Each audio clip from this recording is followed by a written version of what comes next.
Buenas tardes. Muchas gracias, en primer lugar, a los profesores José Luis y Gil Faustino Martínez por la invitación, por la preparación del congreso y a ti por la presentación. Bien, el título de mi exposición dice del Jus Gentium de Grocio a la inacción de la ONU en Gaza en el caso del derecho internacional.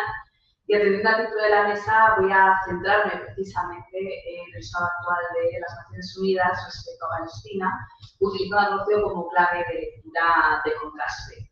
Como veréis, no voy a desarrollar en profundidad ni mucho menos la teoría de Grocio, porque ya ha habido especialistas que lo han hecho, pero me va a servir para ir estableciendo ciertos paralelismos.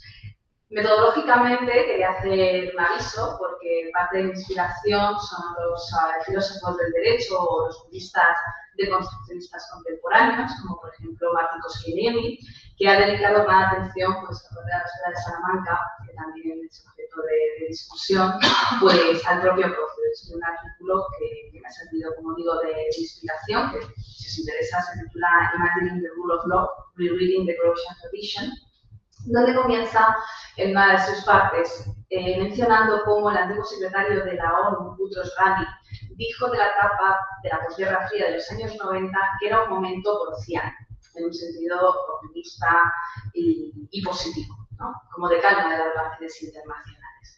Podríamos decir que Grocio se sitúa en la brecha propia del contexto del siglo XVII, con una mirada a la Edad Media que se va alejando, pero que al mismo tiempo anuncia el racionalismo político de la modernidad con todas sus luces y sus sombras. Kosciuszko destaca este doble aspecto de Grocio, por un lado como renovador del derecho, por otro lado como sancionador, en el sentido del status quo, del colonialismo propio de esta época. Entonces, partiendo de aquí, a mí me gustaría establecer, como he dicho antes, ciertos esquemas que parecen repetirse, otros que se modifican respecto a ese derecho internacional que surge en el siglo XVII, sin discutir europeo, y el estado actual de las relaciones internacionales respecto al caso concreto de Gaza. En este sentido voy a ser un poco políticamente incorrecta, como lo es Kosciuszko y como está la corriente construccionista del derecho. Bueno, esta corriente, que no solamente se centra en este autor finlandés, sino que incluye a muchos otros, considera que el derecho incluye ya una matriz política fundamental, que se basa en distinciones aparentemente neutrales y en un lenguaje supuestamente objetivo, pero que incluye toda una serie de incoherencias y presupuestos políticos propios del liberalismo, y a partir de esa premisa lo que hacen es construirlo a través de la teoría de Derrida, de Foucault, incorporando además el elemento social, el elemento cultural, el elemento artístico como parte de la propia experiencia jurídico-política, partiendo de que no se puede separar derecho y político. Pues bien, los palestinos y las palestinas conocen las resoluciones de las Naciones Unidas de memoria. Prueba de ello son las variadas referencias que encontramos en la cultura popular. La poetisa Rashid Ziadeh, en su célebre poema Nosotros enseñamos vida, Señor, en respuesta a un periodista australiano que le preguntó que por qué los palestinos enseñan a sus hijos a odiar, responde: hoy mi cuerpo fue masacre televisada que tenía que caber en audio digital y límites de palabras con suficientes estadísticas como para contrarrestar una respuesta mesurada. Y yo perfeccioné mi inglés y me aprendí mis resoluciones de la ONU. Es algo que llevan tatuado en la mente los palestinos y palestinas. Por otro lado, el grupo de música 47 Soul clama en su canción Border Control, en analogía entre la frontera en Palestina y la frontera en México: hemos estado esperando 72 años. Ahora diríamos que hemos estado esperando 77 años a que las Naciones Unidas cumplan con sus propias resoluciones. Como voy a desarrollar, aquí hay que distinguir el propio incumplimiento que se da en el derecho internacional de las resoluciones de la Asamblea con el germen, digamos, colonial, que incorporan las propias resoluciones que no se cumplen y que ya en un intento desesperado es lo único que se puede tener a la mano para que se cumpla un mínimo de justicia. Todas estas cuestiones que menciono, de experiencias casi político-sentimentales, estos ejemplos que he traído culturales, son absolutamente marginados por el derecho internacional, que en nombre de una supuesta neutralidad positivista hace como que solo se atiene a la letra. Veamos pues qué dicen esas otras letras, las letras jurídicas tan diferentes de las artísticas, pero tan llenas de historia y de contenido como estas. Para entender cómo se articula este derecho internacional respecto a Palestina, considero muy necesario hacer un análisis histórico de la cuestión y de cómo la Sociedad de Naciones y las Naciones Unidas han intervenido a lo largo de la historia en Palestina. Los primeros sionistas llegaron a Jaffa, hoy en día Tel Aviv, nombre originario Jaffa, en 1881. Eran territorios comprados por Edmond Rothschild, quien financiaba la empresa sionista. Esa familia también participaba del expolio minero en Sudáfrica junto a Cecil Rhodes. Ya veremos que la conexión Sudáfrica, Irlanda y Palestina no es casual. Esos primeros sionistas huían de los pogromos del Imperio Ruso y fueron recibidos por los palestinos. Esos judíos que llegan a Palestina eran estudiantes universitarios que no sabían cómo arar la tierra, porque no tenemos la costumbre en la academia normalmente, y fueron enseñados por los palestinos a cultivar, porque tenían mucho arraigo y en su mayoría eran agricultores esos palestinos. Esto ya rompe ese mito fundacional del sionismo como tierra vacía o, lo habrán escuchado muchas veces, convertir el desierto en un viaje. Aquí habría que distinguir en primer lugar que ser un desierto, ser un lugar no avanzado industrialmente no sería o hubiese razón para tener una empresa colonial, pero es que además da la casualidad de que Palestina no era ningún desierto. A finales del XIX y comienzos del siglo XX, Palestina era una sociedad muy floreciente, porque además el Imperio Otomano había permitido, pese a ser un imperio, cierta convivencia intercultural, interconfesional, y se habían desarrollado muchísimo los transportes, había un aeropuerto, en la ciudad de Lod había estaciones de trenes, autobuses, decenas de revistas, partidos políticos, una escena feminista también importante, y había un comercio fundamental, sobre todo en la ciudad de Jaffa, de naranjas. Esto es importante porque también en los artefactos gastronómicos nos jugamos muchas cosas. Estos primeros colonos que llegan a Palestina en un momento en el que la población nativa originaria judía en Palestina era del 5%, son enseñados, como decía, por los palestinos y comienzan a cultivar y a comprar, cambiando la ley otomana del suelo, comienzan a comprar propiedades y terrenos, hasta el punto que se hace con la mayor parte de ese comercio de naranjas, unas naranjas que además aguantaban más de 3 semanas, en un momento en el que el escorbuto afectaba mucho a los soldados, sobre todo del Imperio Británico, ¿no? Entonces, esta variedad excelente. Se llega a convertir esa naranja en el símbolo de la compañía aérea de Israel. Esto no es una anécdota, sino que representa bien ese viraje que se va a producir. La población judía en Palestina va creciendo a lo largo de estas décadas, hasta el punto que en 1918, un año después del primer congreso sionista, ya hay un 6% de población colona más un 5% de población judía originaria, ¿no? Este número va aumentando y se acrecienta, como digo, animados por la Declaración Balfour. Arthur Balfour, siempre repito que es conocido también como Bloody Balfour, el sangriento Balfour, en Irlanda por las técnicas de tortura que ejecutaban ahí y que luego exportaban a Palestina. Incluso el lenguaje que se utiliza para describir a los llamados ausentes de la Nakba, las personas que tienen que huir por las masacres que cometen los grupos terroristas Irgun, Haganah y Stern, que conforman lo que es el ejército de Israel, sus propiedades se declaran bienes de ausentes, como si se hubieran ido voluntariamente y replicando una lógica del otro oriental como un ser irracional o salvaje. Esa misma palabra se aplicaba a los irlandeses que huían de las masacres. También el hambre se utilizó como arma de guerra, la crisis de la patata en Irlanda, y que produjo la huida de esos irlandeses a Estados Unidos, también el arma se aplicó y se está aplicando en Palestina. Esa declaración de Balfour establece el hogar nacional para el pueblo judío, apelando a un pueblo sin tierra por una tierra sin pueblo. Ya hemos visto que había un pueblo en esa tierra desde hacía siglos, desde hacía milenios. En la Segunda Guerra Mundial, después del Holocausto nazi contra los judíos, llegaron muchos judíos supervivientes buscando refugio y fueron recibidos por los palestinos nativos. Mi pregunta es si conocen alguna película o producto cultural que muestre esta acogida o esta solidaridad, porque la mayoría de las películas que ha producido, sobre todo Hollywood, no nos muestran ese recibimiento y en todo caso o muestran una tierra vacía o muestran unos seres que reciben con violencia a esos judíos, cosa que no ocurrió, porque, como decía, ese lugar, Palestina, es pergeñado como vacío, como vacuo, al más puro estilo colonial de siglos pasados. Bien, aquí hay un elemento importante respecto a lo que se produce en 1948. En 1948, las Naciones Unidas establecen la partición, estableciendo un Estado palestino y un Estado judío, el Estado de Israel. Este último se cumple, el segundo no.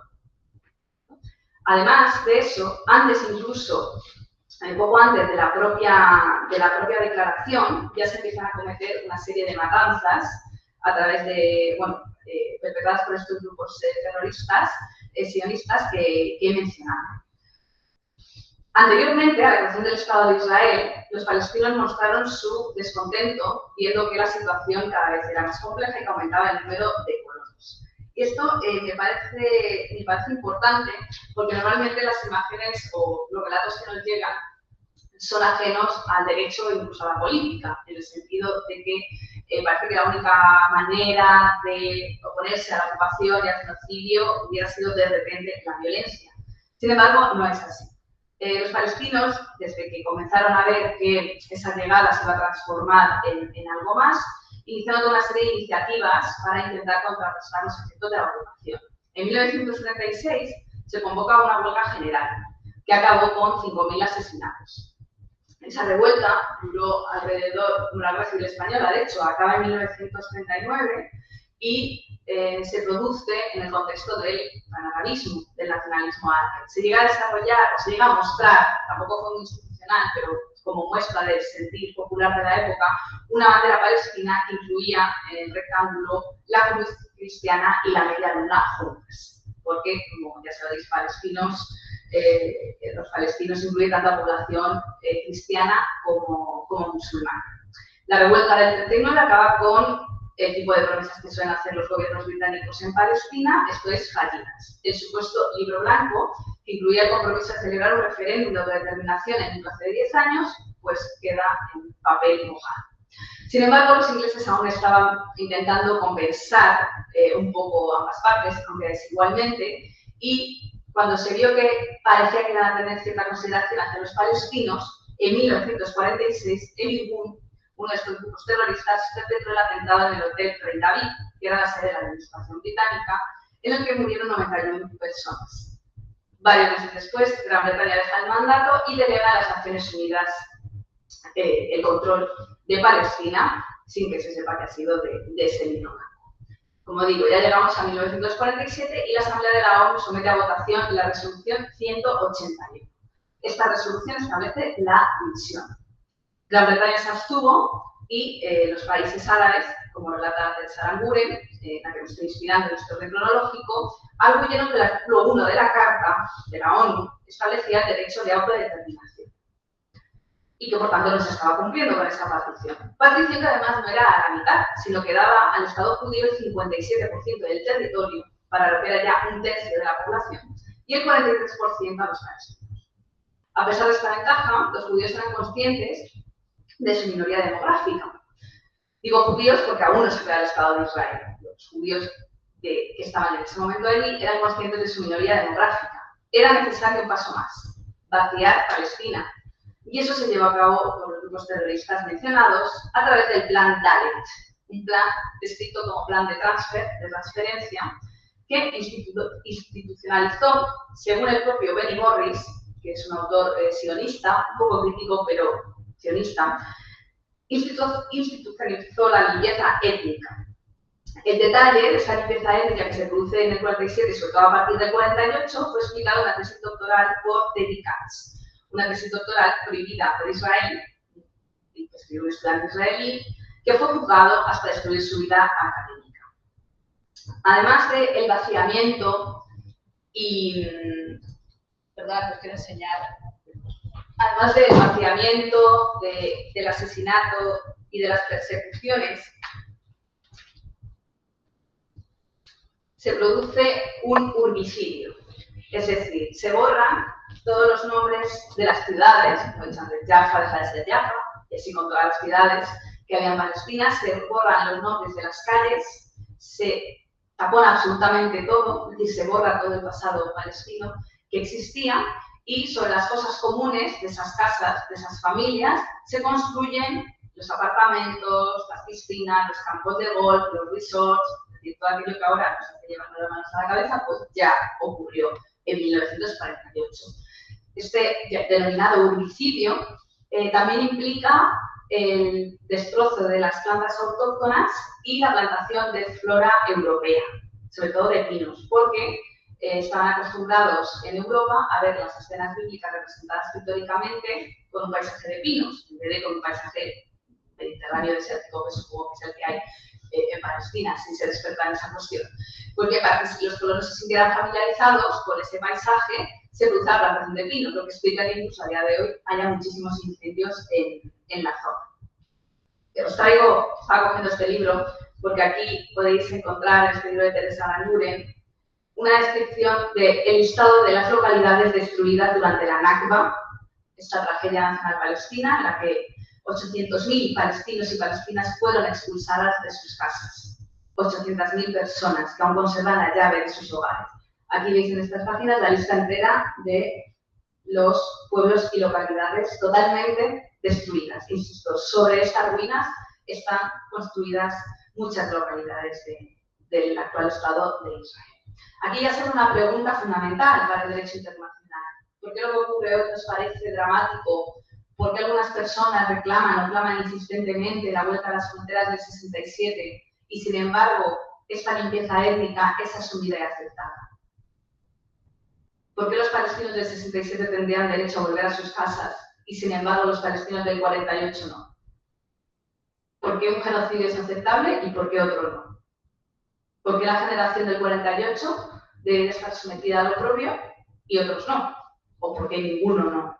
Había incluso una especie de, no de comercio, sino de favores, de pedir, traer puñados de tierra a las personas que no podían volver a sus casas para ser enterradas junto a ese pedazo de arena de sus lugares originarios. Las Naciones Unidas enviaron al conde Bernadotte a mediar y fue asesinado por el Irgun.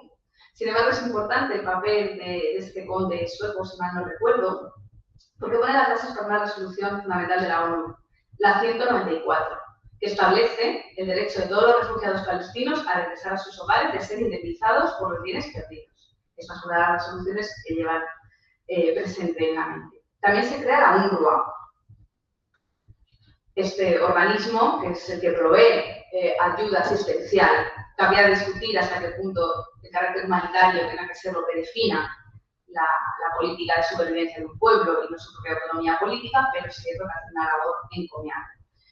Bien, todos esos bienes confiscados, propiedades, objetos, quedan en manos del Fondo Nacional Judío, que aún los conserva. Y, como decía antes, y como repasamos bien Eduard Said, hace que se considera a sus palestinos como ausentes y a sus propiedades como bienes de ausentes. Aquí vemos un aspecto fundamental, porque hilando con la teoría de Grocio, que es el de la propiedad. Grocio se fija en el asunto de la propiedad, no desde la perspectiva crítica, pero sí distingue entre bienes naturales, bienes adquiridos, y aquí podríamos debatir o discutir este papel y esta memoria, sobre todo, que tiene aquello que han perdido los ausentes. Cada vez hay más páginas web, yo me dedico también al patrimonio cultural, que recogen testimonios, entrevistas, fotografías, planos, árboles genealógicos de todas esas familias. Cada vez hay una labor recopilatoria mayor. Después, como decía, continúa la ocupación y tras la guerra del 67, las Naciones Unidas establecen en la resolución 242, otra muy famosa, que dicha ocupación es inadmisible y exige la retirada de los territorios. Es curioso que la crítica de la izquierda israelí, que es muy minoritaria, solo comienza en 1967. Salvo casos contados como Ilan Paper, Orhan Finkelstein, Shlomo San y algunos otros nombres, la mayoría de la crítica de la minoría del izquierda israelí comienza sus quejas a la ocupación a partir de 1967, no antes. El mito fundacional de 1948 es intocable. Otra resolución importante es la 181, que establece que la ciudad vieja de Jerusalén queda bajo control internacional, excepto los lugares santos de los judíos. Otra resolución que tampoco, bueno, todas estas no se cumple ninguna, que es algo que hoy no. La resolución 2535 de la Asamblea expresó su preocupación por la negación de los derechos palestinos, con actos de castigo colectivo, detención arbitraria, destrucción de casas, y reafirmaba los derechos inalienables del pueblo palestino. Después, la 2627C reconocía que el pueblo de Palestina es acreedor de igualdad de derechos y de autodeterminación. Bueno, todas estas resoluciones no dejan de formar parte de una narrativa, que es la narrativa del derecho internacional de las Naciones Unidas, que, como vemos, es una especie de contradicción institucional, porque al mismo tiempo que promueve resoluciones para la resolución del conflicto, está en el origen de la creación del mismo. Como decía Rorsaid, en la ONU solo pueden hablar de sus propios problemas los palestinos como espectadores. No solo es el incumplimiento de las resoluciones, sino las violaciones de las convenciones de Ginebra en el Tratado de las Poblaciones Civiles, el rechazo a firmar el Tratado de No Proliferación Nuclear, el asesinato de árabes en países europeos, las incursiones y los bombardeos en terceros países.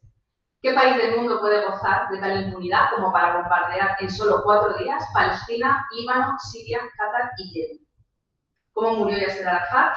Os recomiendo que acudáis a las fuentes, a las propias fuentes israelíes, de que su biógrafo era israelí.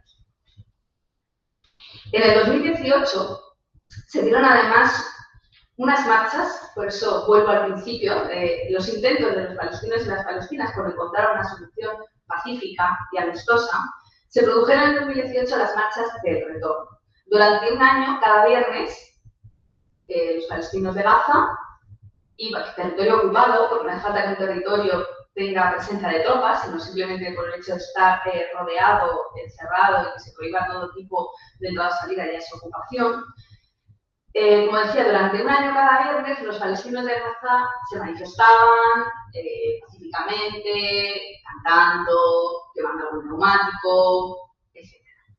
29.000 heridos y más de 300 muertos, ni un solo herido israelí.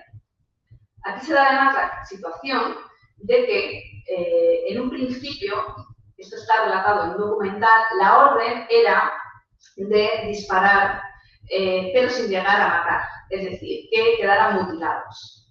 Hay, siempre menciono una política de la amputación.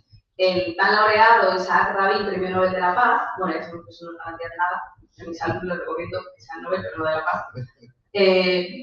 Como decía, Isaac Rabin, también conocido como el quebrantahuesos, daba la orden, y esto está grabado en vídeo, lo podéis ver, de romper los huesos vivos a los palestinos capturados. Pues bien, en estas marchas de retorno, ya en 2018, se dio la orden de tirar a amputar más que a matar.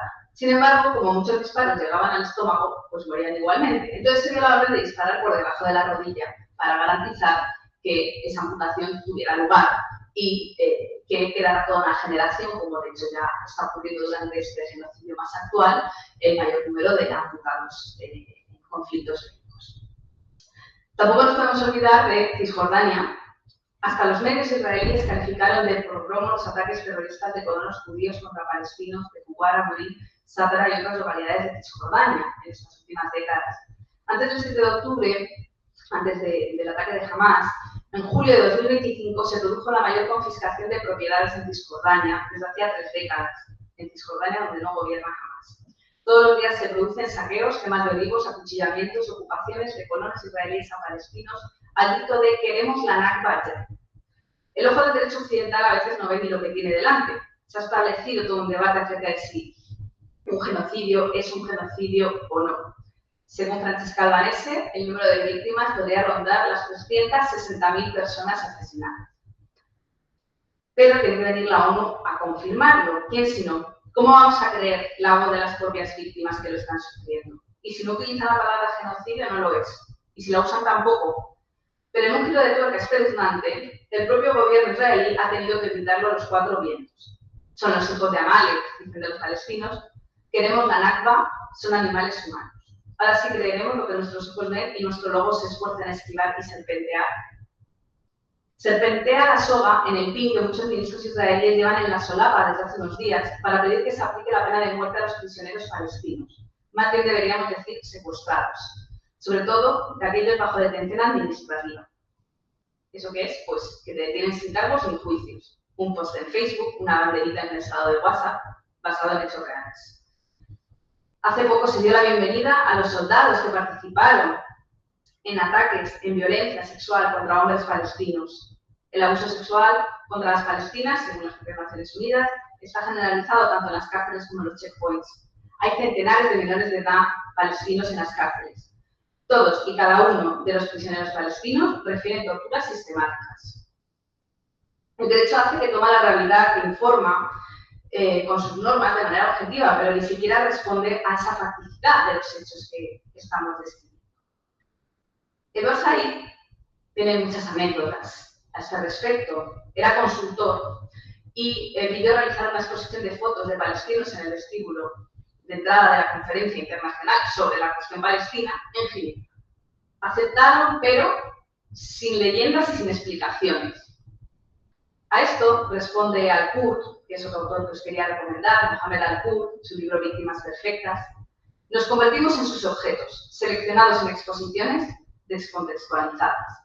Aquí la relación sujeto-objeto y derecho creo que se ve finamente y en ese sentido refleja ese paradigma moderno del que forma parte el ocio, ese sujeto cartesiano que conoce todo objeto quedando reducido a lo medible, escribible, manipulable, incluidos los nativos y sus tierras, siempre excluidos del derecho y sobre todo del logos del derecho, del logos de la política, de la autonomía propia. Hasta el punto que llega a sorprender que hubiera partidos políticos nacionalistas, comunistas, progresistas palestinos, porque además tiene que haberlos, porque si no, no gozan de nuestro beneplácito, ¿no? Esta idea de víctimas perfectas.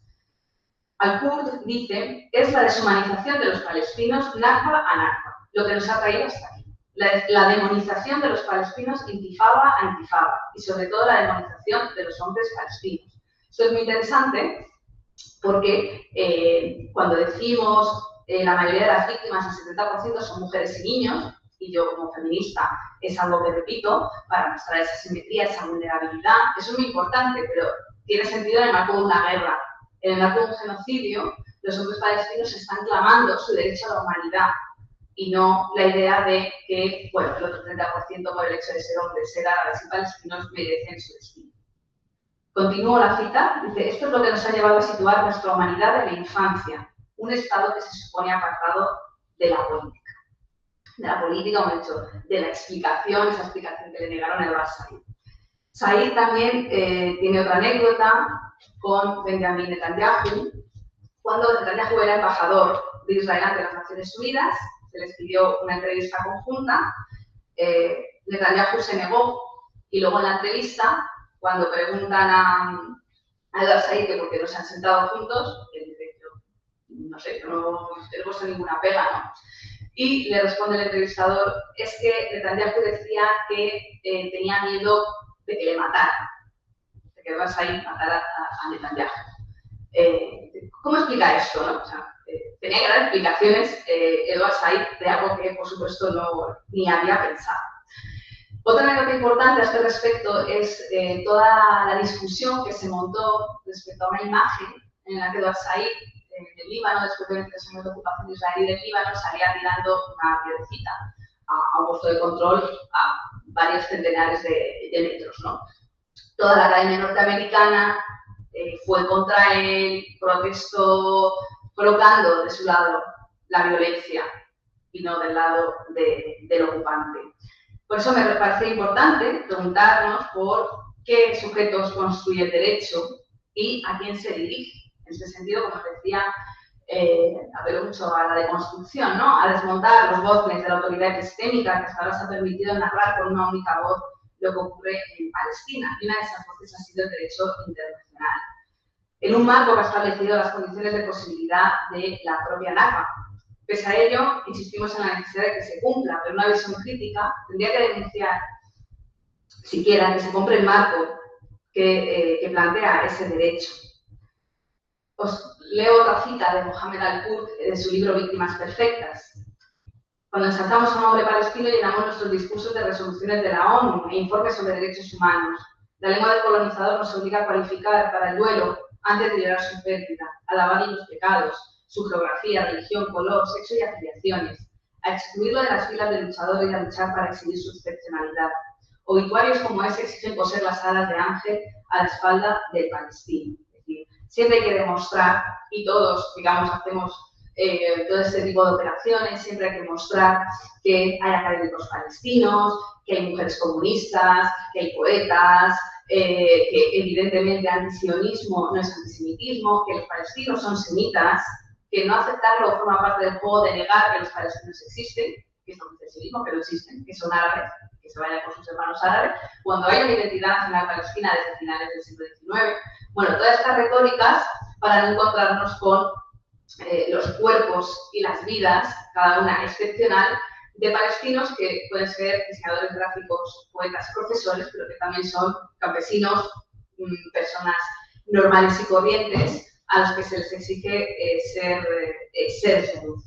Entonces creo que habría que imbricar tanto este aspecto casi fenomenológico, también las distintas experiencias del exilio. No es lo mismo ser palestino en Cisjordania, ser palestino en Gaza, a ser palestino en un país árabe o a ser un palestino que nunca ha visto Palestina. Y hay muchísimos casos, claro, todos los descendientes de la Nakba que no tienen familiares a los que volver a ver, no van a volver, no conocen Palestina. Y sin embargo la viven y la sienten como parte de sí. Eso es inexplicable. Ayer se mencionó a Kant. Kant establece una división tripartita del derecho. El mismo contrato social puede ser considerado ya a nivel interno unidad de la razón, más aún el gobierno cosmopolita. Por lo tanto, tenemos en ambos casos un contrato imperfecto.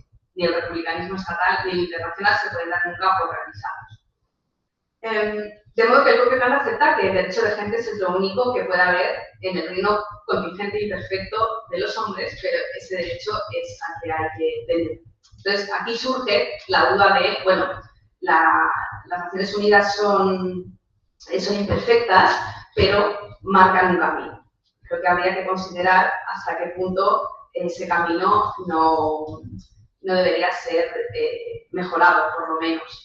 Grocio hace referencias al mar, Grocio hace referencias a la propiedad, todos estos elementos también lo vemos en la ocupación de Palestina. Al fin y al cabo se trata de acumulación de propiedades y de territorios, de convertir en algo raso la Franja de Gaza y, como el propio Estado de Israel ha mostrado en las Naciones Unidas, el mapa del Gran Israel, que incluye a todos los países árabes de alrededor y que sin embargo no recibió ninguna. También dio órdenes de bombardear el Líbano desde el hotel cercano a las Naciones Unidas, donde luego dio su discurso. El Mar de Gaza alberga muchas fuentes de recursos, sobre todo de gas, que evidentemente también son provechosas para el capital, así como las subastas de territorio palestino que ya se están produciendo en Estados Unidos. Empleados de las Naciones Unidas han sido asesinados en Gaza. Craig Mujiber, ex alto funcionario, denunció que era un genocidio de manual y se marchó por este fracaso de la ONU en Gaza. Bien, digamos que las Naciones Unidas no solo no tienen la fuerza o la intención como para detener un genocidio, sino incluso el hálito vital como para mantener con vida a su propio personal, a sus propias instituciones y, lo que es más importante, bueno, más o menos, su propia idea, ¿no? Aquel proyecto que la motiva. Grocio habla de relaciones entre pueblos y estados. En este caso hay, por supuesto, dos pueblos. Hay un pueblo palestino que tiene aspiraciones estatales. Hay muchas fórmulas, se discute mucho, podemos hablar de eso, qué modelo, cuál es el mejor, pero en cualquier caso creo que es importante destacar que a la hora de construir el derecho no basta solo con deconstruirlo, que creo que esa es la pega que se le podría sacar a Marcos Keniemi, que es el autor del que me he sentido metodológicamente. Parece necesario dar un paso más y propositivamente plantear. Yo traigo un concepto que es el que estoy trabajando últimamente, que es el de Sumud. Sumud es el concepto que usan los palestinos para hablar de perseverancia, de persistencia, de mantenerse delante de la casa aunque te acaben de destruir, sonreír cuando eres detenido, hacer poesía, estudiar. Israel prohíbe las gafas en la cárcel para que no estudien. Hace pocas semanas los estudiantes de Gaza, también de Cisjordania, aprobaron sus exámenes de selectividad en medio de esa ruina, han vuelto a las aulas en la universidad y esto refleja una manera de entender la política que además es comunitaria, que incluye una hermenéutica, que vas a ir repasa la hermenéutica propia de la tradición árabe, que incluye una manera de entender el derecho y que de alguna manera, y esta es mi intención, desborda el ámbito del derecho como mera aplicación de normas que ni siquiera se aplican, ¿no? Y que incluye una vivencia que en su propio planteamiento ya declina una manera de hacer política. Para terminar, y como muestra de ello, os voy a leer una frase de un cantante palestino que se llama San Levant y que es una canción en la que parece que habla de una amada, en el fondo lo hace y está hablando de Palestina en un lenguaje político amoroso, en el que dice: ella es la ministra del amor, embajadora de sentimientos. Muchas gracias.